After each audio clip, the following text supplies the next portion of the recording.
Halo Tribuners, bertemu lagi bersama saya Nimade Lastri Karsiani Putri dalam segmen Berita Populer Tribun Bali. Berikut 3 berita populer Tribun Bali hari ini, Senin 19 Oktober 2020 yang mungkin Anda lewatkan. Berita pertama, janda muda tipu dan perdayai seorang pengacara puluhan juta. Pekan lalu, jajaran Polres Kuningan, Jawa Barat menangkap seorang janda muda yang tersangkut kasus tindak pidana penipuan. Meski masih berusia 21 tahun, TA si janda muda ini cukup lihai menaklukkan korbannya. Ia menipu seorang pengacara. Modus yang digunakan adalah dengan menjalin tali asmara, namun hanya lewat online atau via WhatsApp. Selama berpacaran, sang janda terus meminjam uang pada pengacara. Di depan Kapolres Kuningan AKBP Lukman SD Malik, TA mengaku uang hasil penipuannya itu digunakan untuk memenuhi kebutuhan sehari-hari.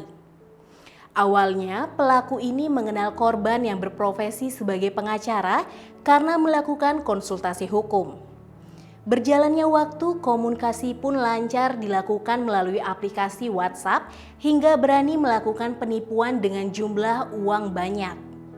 Kapolres Kuningan AKBP Lukman SD Malik mengatakan TA menipu korbannya yang berprofesi sebagai pengacara dengan berpura-pura menjadi bidan di RSD Gunung Jati, Cirebon. TA diketahui meminta sejumlah uang kepada korban yang nilainya total mencapai 20 juta lebih. Akibat perbuatannya, TA dijerat pasal 378 KUHP dengan ancaman paling lama 4 tahun penjara. Berita kedua, Demer sentil kader Golkar Bali yang membelot jelang Pilkada serentak. Menghadapi coblosan Pilkada serentak 2020 pada 9 Desember 2020, Golkar Bali mulai diwarnai aksi pembelotan. Setidaknya ada 3 pilkada di mana kader Golkar melakukan pembelotan. Menyikapi pembelotan tersebut, Ketua DPP Golkar Bidang Pemenangan Pemilu Wilayah Bali NTB-NTT, Gede Sumarjaya Linggih alias Demer, menyayangkan tindakan tersebut. Demer menegaskan DPP akan merapatkan dengan Ketum Airlangga Hartarto membahas sanksi.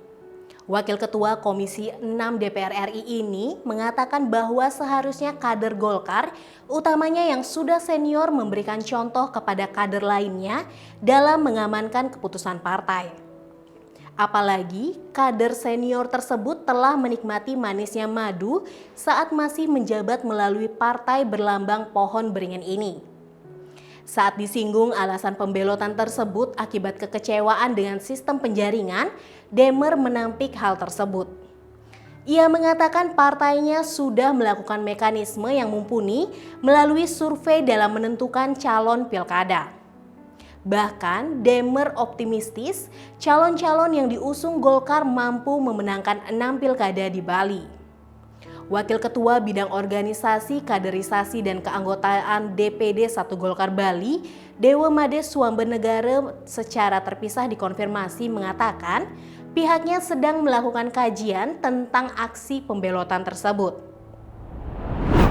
Berita ketiga, kondisi terkini Hanafi Rais setelah kecelakaan di Tol Cipali, Subang, Jabar.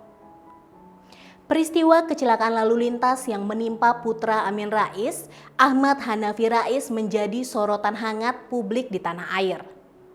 Mobil yang ditumpangi Hanafi Rais pada Minggu 18 Oktober 2020 mengalami kecelakaan di Tol Cikopo, Paliaman, Jawa Barat. Peristiwa kecelakaan Hanafi Rais terjadi sekitar pukul 2 waktu Indonesia Barat dini hari. Peristiwa bermula saat Hanafi menumpang mobil Toyota Alphard yang dikemudikan sopir pribadinya bernama Ferdian. Hanafi Rais saat kejadian duduk di bangku penumpang bagian depan atau di samping sopir. Mobil tersebut melaju dari arah Cirebon menuju Jakarta dan tiba-tiba mobil yang ditumpangi Hanafi Rais ditabrak sebuah kendaraan dari bagian belakang hingga mobil tersebut terpental dan menabrak mobil lainnya.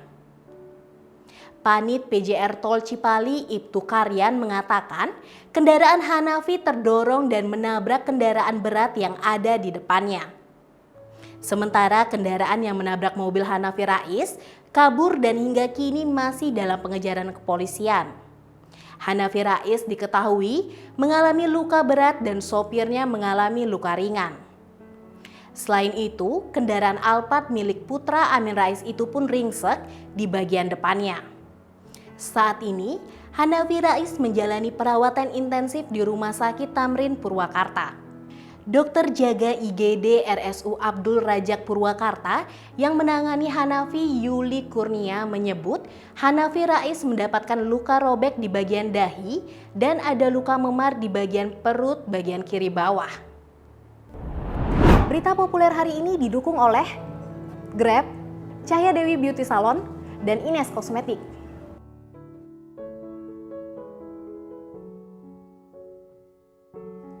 Demikian 3 berita populer Tribun Bali hari ini. Baca berita selengkapnya di koran Tribun Bali dan baca juga www.tribunbali.com.